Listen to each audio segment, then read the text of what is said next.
Hey everyone, Justin and Chetta here from SF Garnish Music Production and Soul Graffiti Studios.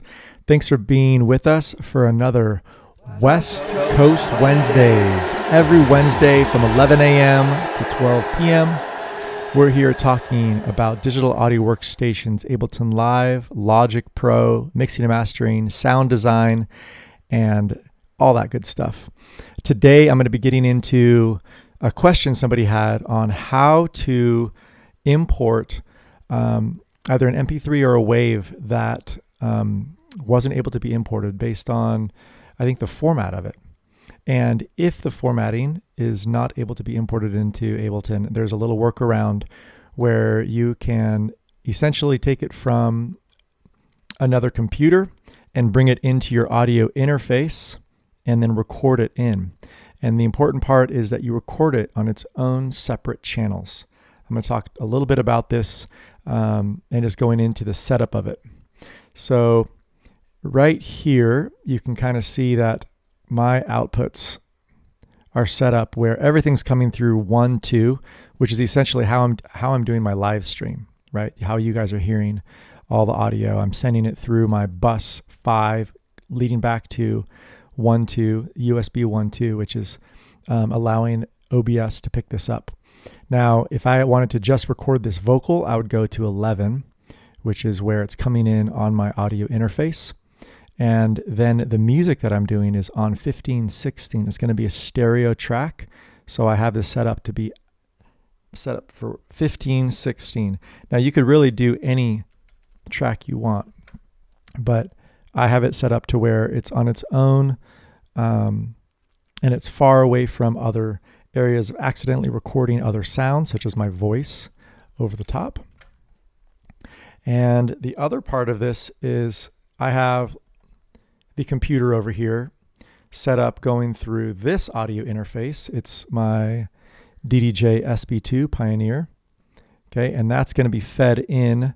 There's the RCA going to XLR. Now, let's see if I can show you guys this. You're under the table now.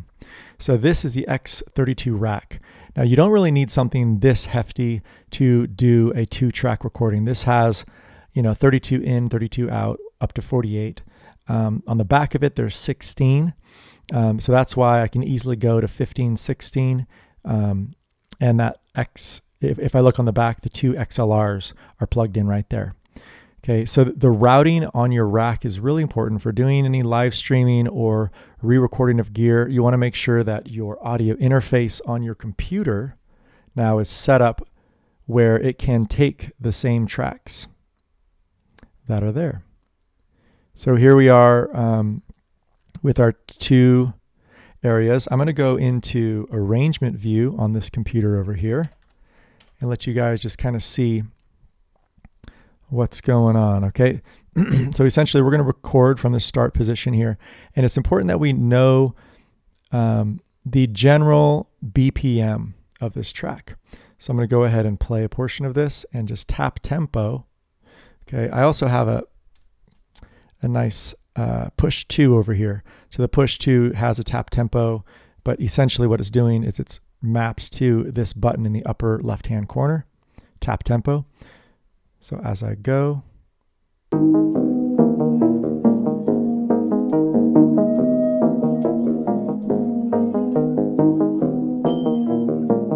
so I'm hearing about 70 BPM, which could be 140 double time.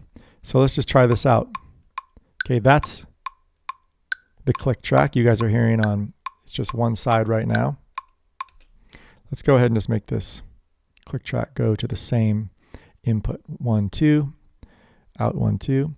If you ever want the click higher or lower, it's done right here with your Q outs, right? So what I'm listening to right now is when I play this track with the other computer over here, okay? I'm going to this computer right here. I'm going to just bring it to the beat area, and I'm going to see if the BPM matches up with my click. Turn my click up a little bit.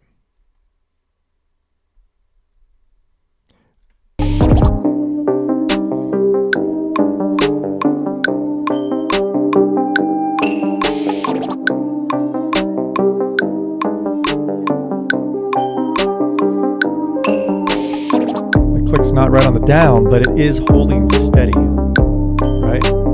So that's the important part. That click is holding steady. Now, if it's off just a little bit, I can then go ahead and line it up in post-production as well, and I'll show you that.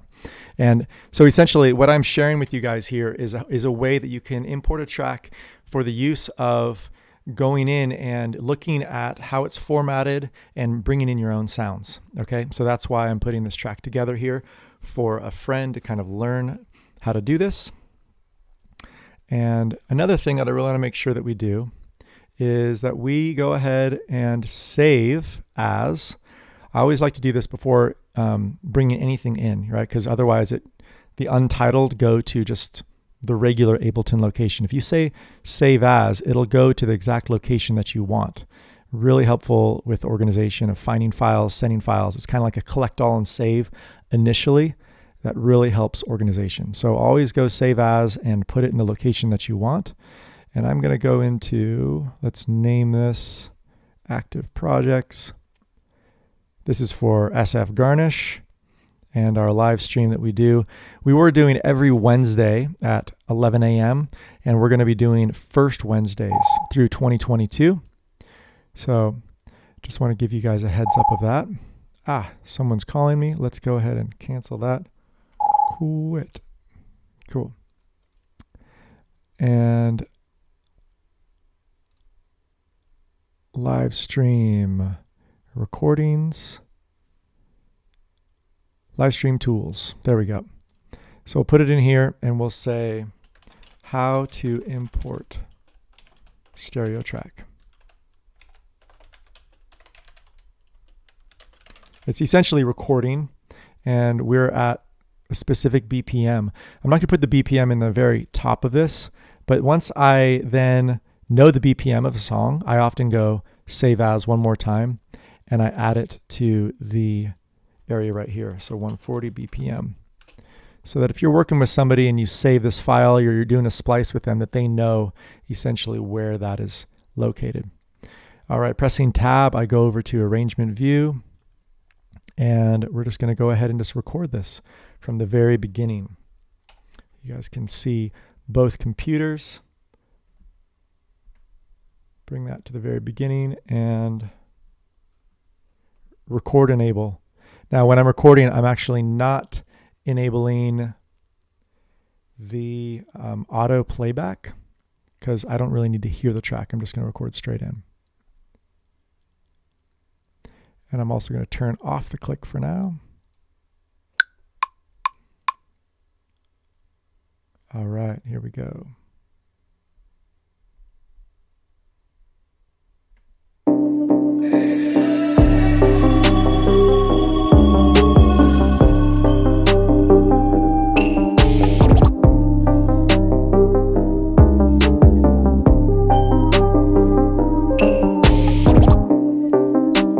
As you can see right here, it's recording in. And my voice is not being picked up in 15 and 16 so that I can talk over the top of this and it's recording just the tracks that I want.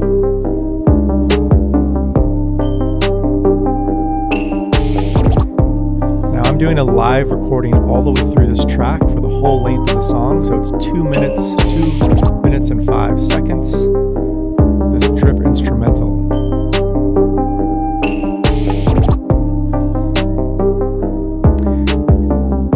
The important part about this is just to get a good nominal level. There's some room here actually where we could probably bring this up in volume a little bit. And that's to do with our inputs. So that's something that we can change our gain structure within our audio interface to bring that up if we were looking for the best quality. But this will do. We can always do in post-production, increase the gain a little bit. Since it's such a clean, direct track, it shouldn't matter too much.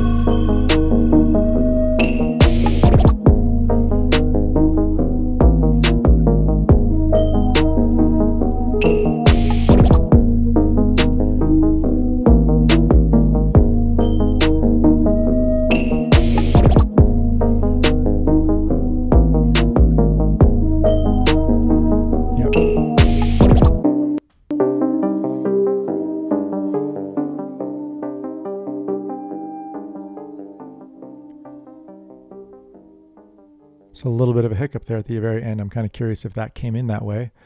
If it is, we could always just re-record the ending. And great. So that is it. And as you can see, I'm talking right now and it's not being picked up on the channel at all. So now we have this channel. It's a little bit quieter. Command or Shift Tab brings in this bottom section and we can increase the gain. I'm really curious how this ending sounds right over here.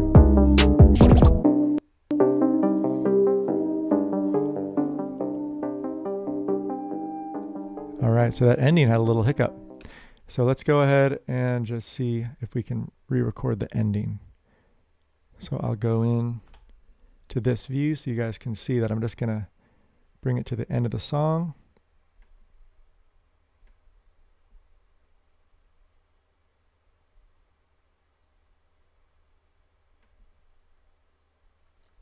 Looks like we're having trouble connecting to the song right now.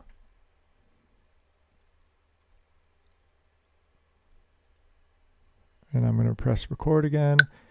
Now this is actually in a separate area.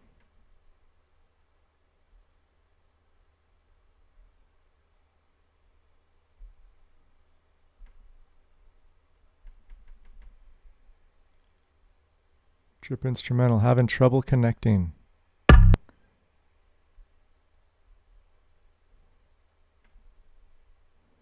All right.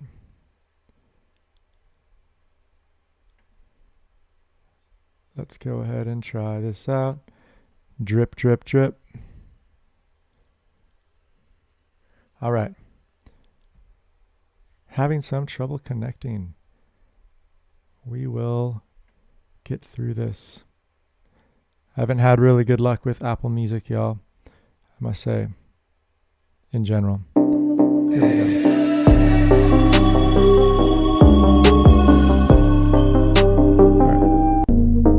Going to the very last 26 seconds of the song.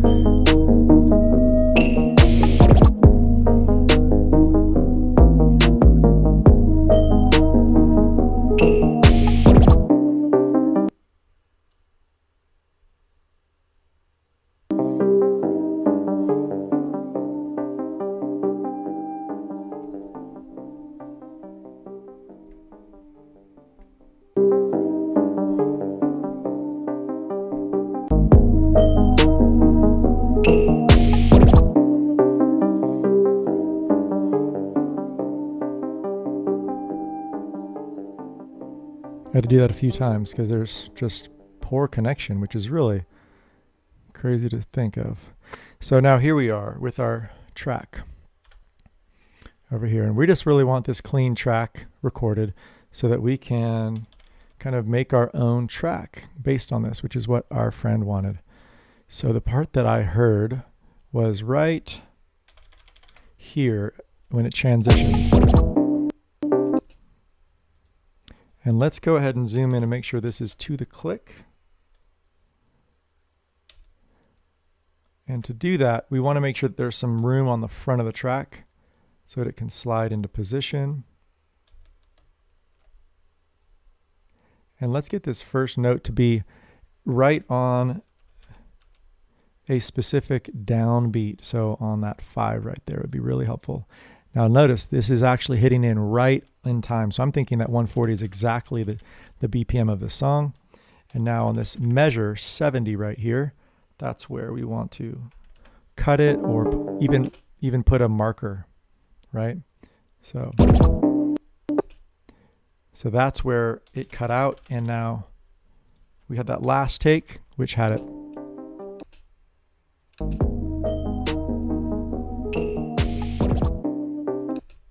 And once again, we want to make sure that this is lined up to the specific part. And when you zoom in, really, Command 4 takes it off grid and you can really put it to right on the exact part that you want. So now on grid, that is the spot where we want to cut it. Put a marker there, copying this in. And we can also match volumes, right? Going back to our zoom in area. And this one is at 7.25 increase. So this one right here at the same should match 7.25. So all of a sudden, we got a little bit off there, but no worries.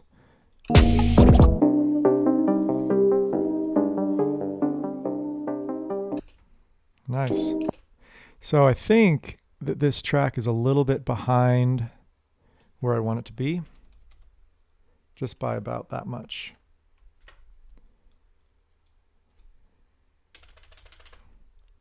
And I'll bring this one over. There we go. All right, so we have the track now to the click, and this is the test, is that we'll actually put the click on and see how it sounds.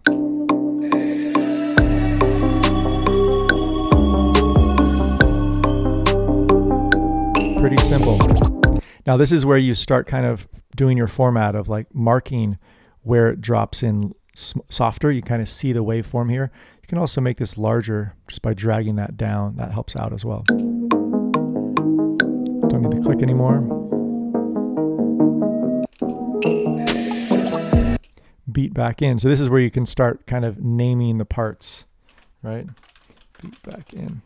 Now, not only can you name the tracks or name the portions of the track, this is the out, but you can also highlight a certain section, Command E, cut them, and color them differently, right? So you can actually start seeing the format of the song.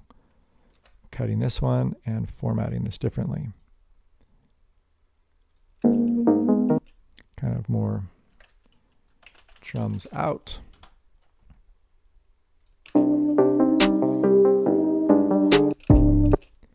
And this is kind of a part where the kick is out.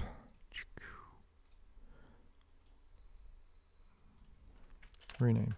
Kick out. And this is where the beat comes back in. Kick back in. And this is our intro. And it starts off pretty big. All right. Intro big. So you can just see that I'm kind of like naming these portions of the song and then pressing minus and plus, pressing those buttons, you can kind of see the general size and area. I often like to even see the timing be very exact as well. So maybe we even go back to 0 position, and that's actually not 0. Let's go to all the way to the start. Command Shift. Backspace is cutting time, and we'll put our start button right here. And the reason why these are also really functional is that you can actually put a hot code in, a hotkey, MIDI wise. I'll move my head down here so that you can kind of see what I'm doing right up here. Essentially, we're adding in by pressing Command M, the ability to go forward and back.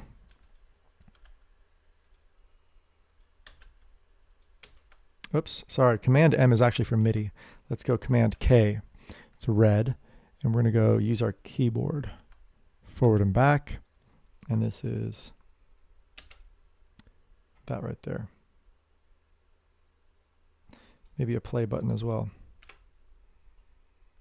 All right, press Command K again. Now when you go forward and back, see how I'm able to shift to the exact locations of a song. So if you're working on this song, you can kind of generally kind of see where you want things to be, right? I can instantly go to the very end right here and maybe fade out with our own. Okay, so this is where you can start manipulating the track. And if you're working on trying to sing over this and make your own from something like this, right? You want to have those hot codes here, hotkeys. I'm calling them just because like it's instantly getting you to the location you want, right? So here we are. I'm able to go and start playing at any location. Oops. Control Z.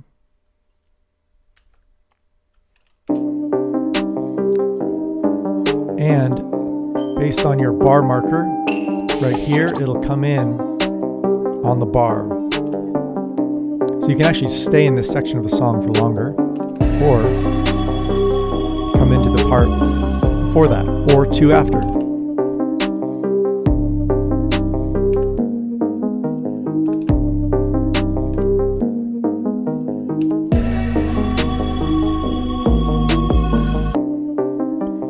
Right? So there you go. That's a basic way. Actually, as a matter of fact, we can go all the way to the beginning. Right?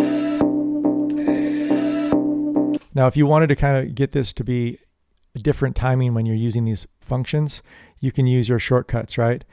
Command 9, Command 8, Command 7, Command 6, or Command 0 for none. And this is where you can kind of get into doing mixing within the box of Ableton, right? So I go Command 0, and it goes to none up here. You guys probably can't see that, but follow my mouse. Command none means that when I play this, I can go.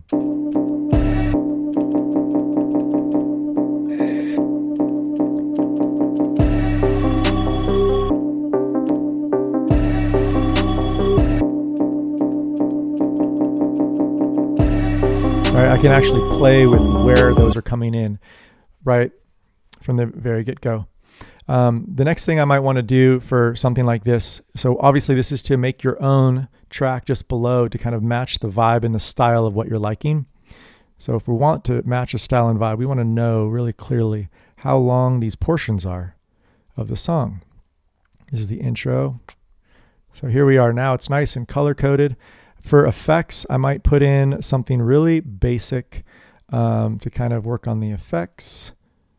Let's just go ahead and drop this right into the track itself, which is this Will Marshall effect that I've customized a little bit. And I have my push 2 in front of me, so I'll just kind of do some knobs here. Maybe I'll increase this so you guys can see me a little better.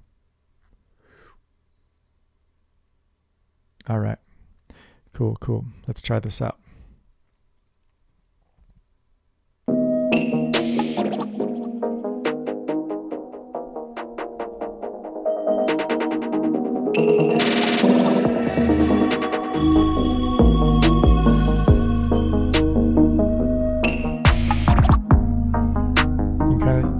You can hear the different effects of what's happening.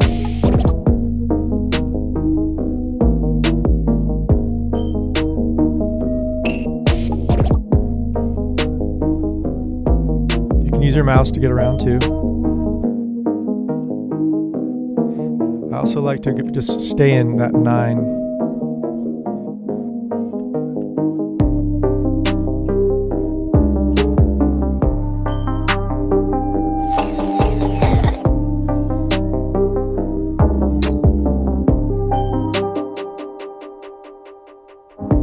Being able to drop out.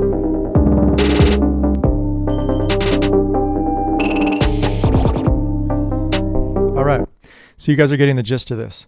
So essentially what we've done is we've taken a recording from a specific location and resampled it into Ableton so that we can start analyzing the music and starting to cut it up into a format that we might want to manipulate and change into our own.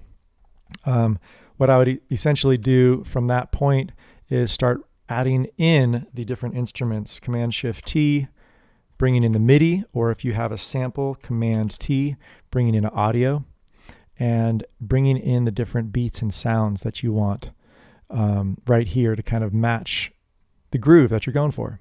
So I hope that this made sense to you. Once again, this is West Coast Wednesdays. Every Wednesday, every first Wednesday of the month through 2022. So if you guys haven't click the like and subscribe, please do so, and we will cheer for you.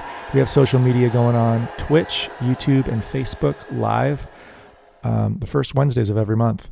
We're also going to be adding in some different shows as well. We have Zach Bond on Fridays at 11 a.m., and we have a DJ show coming up really soon, so stay tuned for that, and we'll tell you more about it. So my name is Justin from SF Garnish Music Production and Soul Graffiti Studios, and I'll see you again in the near future. Take care.